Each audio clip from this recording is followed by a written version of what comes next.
హైదరాబాద్ జగద్గిరిగుట్ట విజయనగర్ కాలనీలో దారుణం చోటు చేసుకుంది. ఆర్థిక ఇబ్బందులు తాళలేక కుటుంబం ఆత్మహత్యాయత్నం చేసింది. మానసిక వికలాంగురాలైన కూతుర్ని చంపారు తల్లిదండ్రులు. 2 రోజులుగా కూతురు మృతదేహంతోనే ఉన్నారు కుటుంబ సభ్యులు. ఈ రోజు కుమారుడితో కలిసి తల్లిదండ్రులు ఆత్మహత్యాయత్నం చేశారు. దంపతులు సతీష్, ఆమని, కొడుకు మిథున్ పరిస్థితి విషమంగా ఉంది.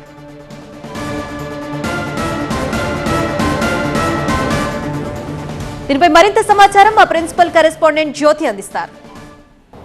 జగద్గిరిగుట్ట పోలీస్ స్టేషన్ పరిధిలో విషాదకరమైనటువంటి ఘటన చోటు చేసుకుంది. ఒకే కుటుంబానికి చెందినటువంటి 4 ఆత్మహత్యాయత్నానికి పాల్పడ్డారు. ఈ ఘటనలో ఒకరు మృతి చెందగా 3కి ట్రీట్మెంట్ కొనసాగుతుంది. ప్రస్తుతం మనం రామ్దేవ్ హాస్పిటల్ దగ్గర ఉన్నాము. ఈ రోజు ఆత్మహత్యాయత్నానికి పాల్పడినటువంటి సతీష్ కుమార్తో పాటు అతని భార్య అయినటువంటి ఆమెని, కూతురు శ్రీజావలి, ఈ 3 కూడా ప్రస్తుతం ట్రీట్మెంట్ తీసుకుంటూ ఉన్నారు. అంతేకాకుండా దీనికి సంబంధించి పూర్తి వివరాలు కూడా ఒకవైపు పోలీసులు వాళ్ళ దగ్గర నుంచి సేకరిస్తున్నటువంటి పరిస్థితి.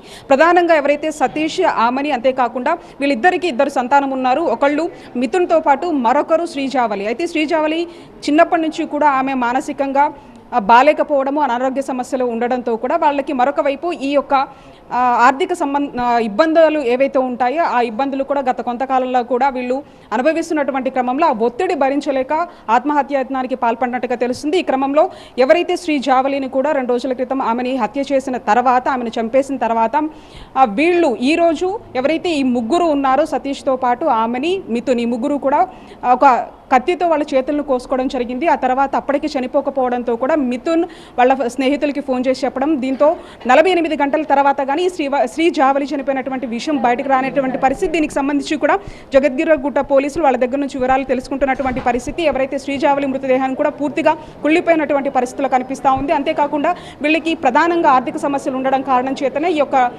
ఘటనకు పాల్పడినట్టుగా అయితే తెలుస్తుంది. ప్రస్తుతం వాళ్ళ ఆరోగ్య పరిస్థితి కూడా నిలకడగా ఉన్నట్లు ఒకవైపు వైద్యులు చెప్తున్నారు. దీనికి సంబంధించి అన్ని కోణాల్లో కూడా జగద్గిరిగుట్ట పోలీసులు కేసు నమోదు చేసుకుని దర్యాప్తు చేస్తున్నటువంటి పరిస్థితి. జర్నలిస్ట్ అజిత్తో కలిసి జ్యోతి టీవీ 9 హైదరాబాద్.